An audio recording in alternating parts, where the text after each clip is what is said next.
I have a whole bunch of bananas that I need to use up, and there's also some pineapple left over from dinner last night. I had a bit of passion fruit in the freezer. So this morning I thought what I'd do is pop all those together and turn them into a bit of a raw fruit, tropical fruit roll up, because you can never have too much fruit roll up around here with the kids. And yeah, I thought at the last minute I really should pull out the camera and show you guys how I make this one.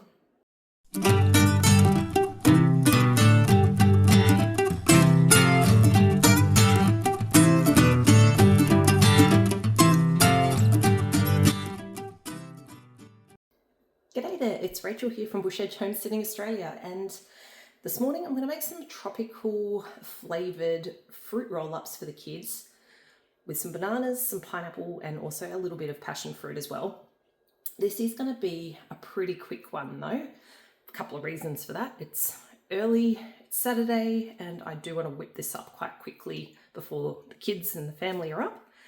The other reason is it's a pretty simple one that I'm going to do today. It's not one of the cooked fruit roll-ups, so this one here is going to be done with raw fruit.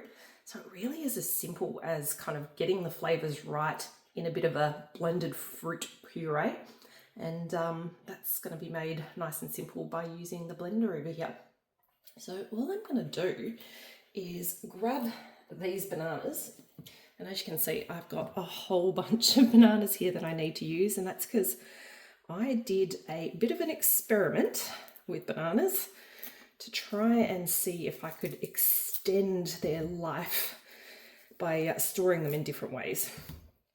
And yeah, there's a separate video on that if you want to have a bit of a look, but you can probably guess how it went because these are actually stored from 3 different methods, and you're probably noticing they're not looking too different.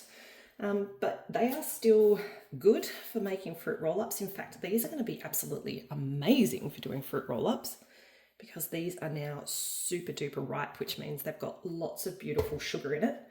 And I'm hoping that means I'm not going to need to add much in the way of sugars, if any at all.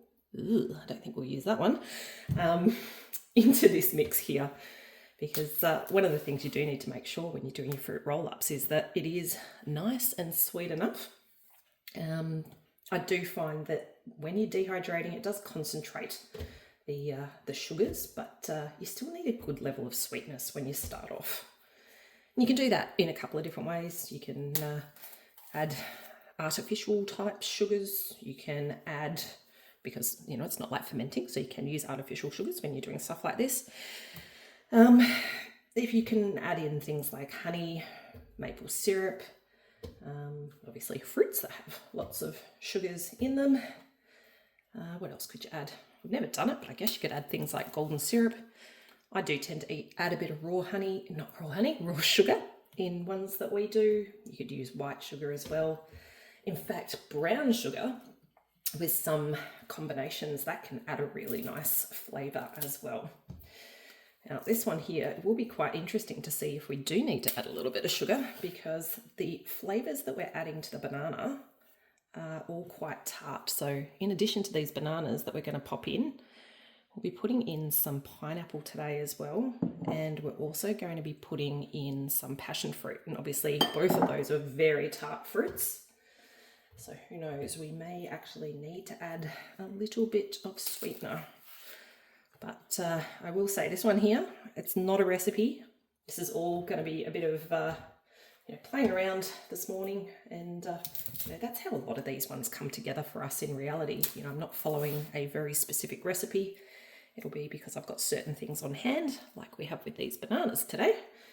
And yeah, we turn that into something that hopefully ends up being nice and delicious. Well, that's all of our bananas that I'm going to pop in there for today. You can probably see, yes, I still have some bananas left over, but I do also want to do some banana bread this morning with my youngest. So I'm going to pop those ones aside for now. And next, what I'm going to do is just pop in some of this pineapple.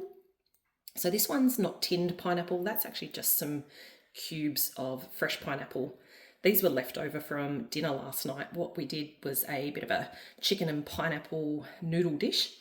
And yeah, it was just too much pineapple to put in that one dish. So I thought I'd put it aside. I was actually thinking we might use it for fresh eating, but yeah, it's even better to use in this recipe, I reckon. Something a little bit different of flavour for the kids, because we don't tend to do too many of the fruit roll-ups that actually have the pineapple in. So yeah, that's something a bit different for them. Now this next one here, that there is a cube of what was frozen passion fruit. I'm not sure if you follow along with some of our shares that we do on Facebook, but hubby actually came home from one of the jobs that he'd been working on, and he'd been kind of gifted this big hatful of passion fruits, and he'd kind of foraged them off the plant, put them in his hat, and then he gifted me this passion fruit. The kids gave me a bit of a hand just to scoop all the middles out. We froze that in silicone. In fact, let me show you that quickly, just in case you're wondering what a good way is to kind of store. So that's these little silicone kind of ice cube trays. We just got that from, I think that was one of the Kmart ones, and they are perfect for this sort of thing. So yeah, that's basically what we froze this up in, and that's what we're going to put into our fruit roll up today as well. Nice. All right, and now all we got to do is whiz that up a little bit. Once I put the lid on, of course.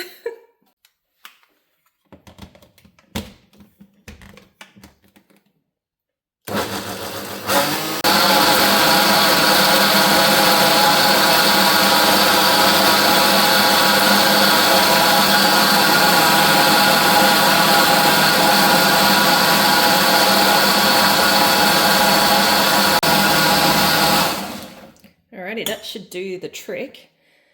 All I need to do now is take this mixture, and I'm going to put that onto our trays. The dehydrator that I'm going to use for this today is the Easy Dry Snack Maker, and that's because it's nice and quick and easy, because I've already got these special trays that you can buy for these particular dehydrators that are really good for doing the fruit roll-ups. You can kind of see if I put that down, there's a little bit of a lip over here, and that means that you can put liquidy things in here and it actually stays on the tray. You can do a similar thing with the other dehydrators that don't have these special trays, and in fact different brands of dehydrators can get these types of trays. Obviously different ones will have different ones that you can get for it, and I think there's some generic ones on Amazon as well that you could get. But like if I'm using the Excalibur, for example, I don't have these special sorts of trays to use with it, but what I often do is I just make my fruit roll-up mixture like this a little bit thicker, and I just use a bit of baking paper, and you basically just pour it on the baking paper and have it so that it's obviously far enough away from the edges that it's not going to drip, but yeah, if it's a stiff enough one, it will actually stay on there, no problem. And I used to do that with this Easy Dry dehydrator as well. When I very first got it, we didn't have these trays, and yeah, so they came later, and until we got them, I used to just cut the round rings with a little bit of a hole in the middle with the baking paper, and that did used to work. I will say it was a pain though, just getting that shape cut right, which is why I actually quite liked moving to the Easy Dry, because they're just a big solid square, and I also prefer the shape of the fruit roll-ups when you're doing the big square rather than these ones here where you kind of get these little wedgy sort of shapes. But when I'm trying to do this quickly, like I am this morning, this is the quickest and easiest way for us to go about it. Okay, so from here, all I'm going to do now is just pour this mixture onto these trays.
Actually, I think I forgot to mention before that I did give this a little bit of a taste, and I haven't needed to add any sugar or honey or maple syrup or anything like that, because with the level of sweetness of those bananas, it was already beautifully decadently sweet. So once that starts to dehydrate, obviously as it dehydrates, it kind of shrinks and it concentrates all those sugars even more. I definitely didn't need to add anything to that. The other thing I'll just point out to you guys as well is just the height of the puree that I've put in here. You can kind of see there's a little bit of a lip here. And with these, you don't want to put too much in. Otherwise, you can run the risk of it actually overtopping, especially in this little middle bit here. You can kind of see there's a little bit of freeboard there, but if I put a lot more than that in, it's going to spill into the middle. Okay, so let's just get this second tray on top and we'll get this started up. Now with this particular dehydrator, I've only got a couple of different settings on it. It's not like one of the ones where you've got specific temperatures like the Easy Dry, where you can say, okay, I need this on 57 degrees, for example, to do the dehydrating.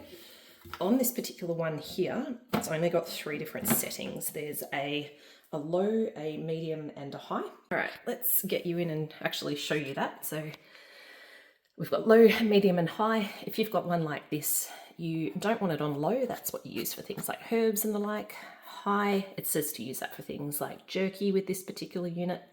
Medium is what we want. So with this one, there's no on-off switch on it. So you've actually got to turn it on over here.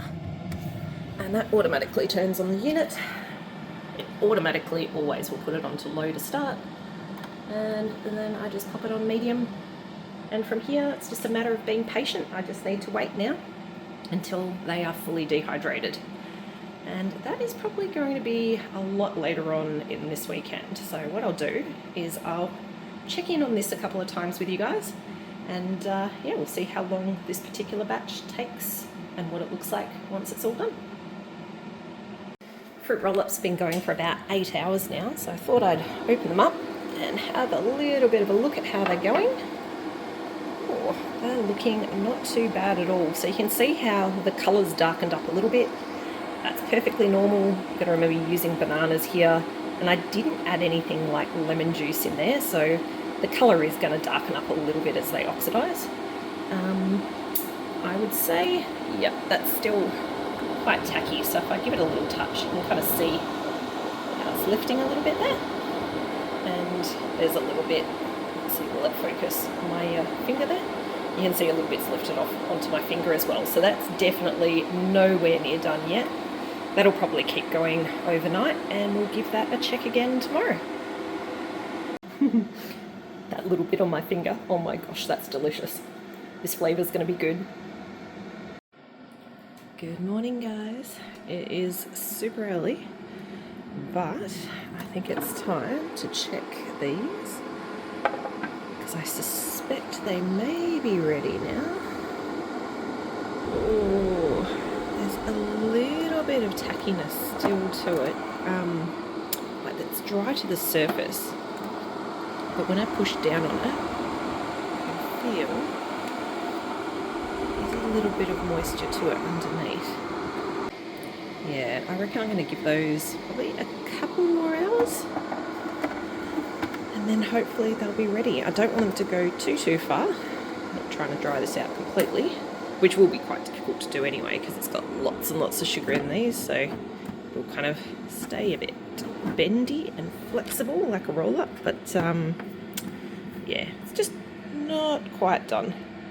And if you're wondering what that is behind, I've got a bit of Quince fermented soda on the go. If you've got a dehydrator and it's cold, like it's cold here at the moment, and you're doing fermented sodas, having it behind your, or even sometimes on top of my dehydrator, it's just a little bit of a hack for keeping them warm. All right, let's leave that going a couple more hours, and then we'll come back and check it again. Been about 24 hours now, and I reckon these are going to be ready. Now let's give it a bit of a check again. Okay, that's feeling a lot better this time. It's not kind of as squishy to the touch as it was previously. Like, as I said last time, it was dry on top, but when you gave it a bit of a press, particularly in areas that looked a little bit thicker, it just kind of felt like there was a little bit of moisture still underneath. So that doesn't feel like that anymore. Let me just check the other tray though too. Now I have been rotating these around, top to bottom throughout the drying period, and that's because I do find the closer it is kind of to the bottom where the element is, it can dry a little bit quicker. I wanted them both to be drying at the same rate. Yeah, that feels really good as well. All right, on that note, let's turn that off. What I'm going to do though is not start peeling those yet. I'm actually going to leave these for a little bit just to cool down, and then we'll peel them off. The reason for that is I usually find if you can let it cool down a little bit, they kind of contract a bit, and that helps with peeling them off of the dehydrated trays a little bit. In fact, a good hack, if you ever get really stuck and you've got ones that are sticking, you pop it in the freezer, and that really helps with the contraction, and they do lift a bit easier when you do that as well. Hopefully we don't have any troubles like that with today's ones, but yeah, come back when they are cooled and we'll peel them off and give them a bit of a taste test. We've been doing a bunch of things outside, but we've just come in because I reckon this is going to be cool enough now that we can start chopping this up, and my youngest is going to give me a bit of a hand, aren't you, bud? Yep. Hello. What we're going to do first is I'm going to peel these off, and then what I'm going to get you to do is, can you cut these up into the slices, and we're going to pop them just in this container here today. And that's because we've only got the 2, which is going to be eaten pretty quickly. Normally if I'm doing quite a few of these and it needs to store for a little while, we'd put it in a container, and I definitely wouldn't have the paper on the bottom. That's basically some leftover paper from when we had some dehydrated bananas. Which disappear very quickly. Yes, they do disappear really quickly, don't they? Yeah, guilty. Yeah, very guilty. So we're going to use this container that was previously used from bananas, and that's just one of those old Makona jars. That will do the trick nicely for storing this short term, just while it's being eaten. But first of all, what I need to do is peel this off, and we can see it's coming away from the edges. There is a little bit of sticking on there. I can't wait to eat that. That looks really yummy. Yeah, I reckon you're gonna like this flavour. Ooh, is it gonna come? Let's see. Did you say this was tropical flavour? Yeah, this one is tropical. So this has got the banana, the pineapple, and also, can you see all those little speckles in there? That is from the passion fruit. Yeah. Ooh. It's coming slowly. Now normally when you see a little bit of sticking like this, it's because it's actually not completely dry. And there is a little bit of that starting to go on here. It smells really good. It does smell good, doesn't it? Let's see. If there is too many wet bits, what I'm actually going to do is keep peeling this, and then what I'm going to do is actually pop it back in, flip it over again, and have it without the tray. Let's see how we go.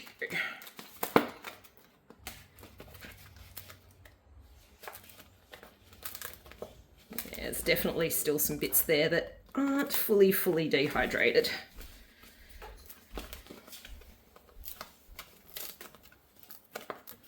Just like that bit there.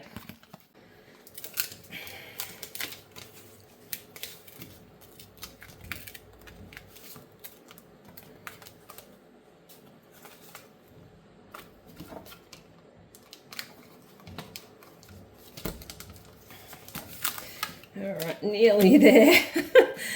Okay, so as you can see, it wasn't 100% dry all the way through the middle. But what I'm going to do is I'm not going to leave it like on the tray, particularly for that second one, which I've still got to peel off as well. What I'm going to do is kind of flip it over and put it on the open tray as opposed to this kind of sealed one here. And that will just give it a little bit more airflow around it just to get that last bit drying off. Otherwise, the problem I'm going to have, if I bring you over here, is the edges are going to crisp up too much. And then you'll still have kind of that flexible bit here but this bit will be too crispy, the outside will be too crispy, and it won't be the nicest of textures to eat. So peeling it off and popping it on this open tray without this bit here is what we're going to do. Now, to make the second one a little bit easier, I have popped that over into the freezer, and we'll peel that one off, and we'll kind of see the difference that it makes between having it in the freezer versus not in the freezer for peeling them off when they are a little bit sticky, like this one here was. And this one here is going to need a little bit of a soak while we're waiting. It's been about an hour that we've had this in the freezer now, and we've also had the other one continuing to dehydrate. So you can see this one here, it's coming off a lot easier than that other one did. And that's because we put that in the freezer and it's just firmed it all up. And if anything, I'm having to be a little bit careful because it does go a little bit crispy. And if anything now, the risk is that I'm actually going to break it, like you can see here. So let me turn that over, peel that the rest of the way off. Oh, there we go. And, oh, I did break it a little bit there, but what I'm going to do is I'm going to pop that back in here as well. But let's see if this one's now fully dried. That is looking a lot better now. Look at that. All right, I reckon that one there I could actually pull out, so I might just actually pop that over here. This one here, I do want to make sure it is completely dried, so I'm going to pop that back in here just for probably another half an hour, similar to what I did with this one over here, just to make sure it is completely dry. And this one here, I reckon we can start cutting up. So do you want to start chopping this one with me? All right, so what we're going to do is just chop that into the normal kind of slices that you use, and then we'll pop that straight in here. I'll leave you to do that one, and I'm going to turn this one back on. Oh my goodness, you're going to jip yourself with them that small? Oh, or is that a test one for us? Oh my god. I'm pretty happy with that one. That's not bad, is it? All right, I reckon be a little bit more generous with the other ones for your school lunches. And then you can pop them straight in here. In fact, do you want me to pop them in there while you cut? Yeah. Or bananas? They are really good, aren't they? Having the really, really sweet bananas really adds a lot to fruit roll-ups. Are they disappearing again? I'm seeing what's happening there. They seem to be getting a little bigger.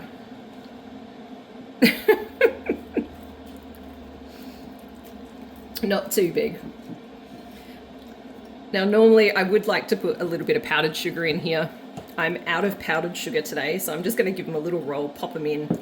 That means they probably are going to stick together a little bit in this jar, but that is what it is. Yes, I see what you're doing. You're eating it all now. And as you can probably tell, these are going to get eaten very quickly, so I don't have a lot of fear that they're going to stick together and it become a problem for long-term storage, because they are not going to be stored long-term, are they? No, not at all. All right, there's our last few. And they can go in as well. And then, as I said, what we're going to do is let these ones go another half hour to an hour, and then they'll have the same texture as these ones. And at that point, we'll put those in here as well. And hopefully we'll actually have some of these last for school lunches this week, hey? My youngest is off doing other things now, so it's just me this time. But I've turned this off now, probably about, what would it be, half an hour or so ago. It did dehydrate a little bit more. There's no sign of any tackiness or anything like that. And I've let it cool down now so that I can cut it up and store it. As you can see, because I did have it break before, I do have a bit of a odd shaped piece here, but that's okay.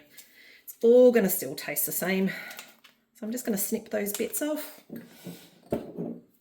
into more sensible size pieces than what my youngest was doing earlier. And again, all I'm doing is just kind of rolling those up a little bit and popping them in here. I do normally like to use the powder sugar, but yeah, we don't have any, so that's not the end of the world today. Actually, I'll give you a bit of a closer look of this one here. You can kind of see the texture that we've got with these. Nice and malleable, a lot like the texture of those fruit roll-ups you buy from the shops. And there is an incredible sweetness to this. The bananas being so beautifully ripe that we started with really have added a lot to the flavour of this one. So yeah, just keep rolling those up. And I will keep popping them in the jar until they're all in there. I thought I'd bring these outside now that they're all finished up, just so that you can see the colour on them a little bit better, because I know it is a little bit dark in the kitchen inside. But yeah, they all are all finished up. You can see they've got the little speckles in there from the passion fruit. They give a nice little crunch, but it's nothing too like kind of hard or anything like that in the fruit roll-ups. Yeah, and they taste absolutely glorious. So if you want to have a go at doing a raw fruit, tropical fruit roll-up, it's a bit of a recipe I would definitely recommend. I don't think these are going to last too long around here. All right, guys, thanks as always for joining, and catch you later.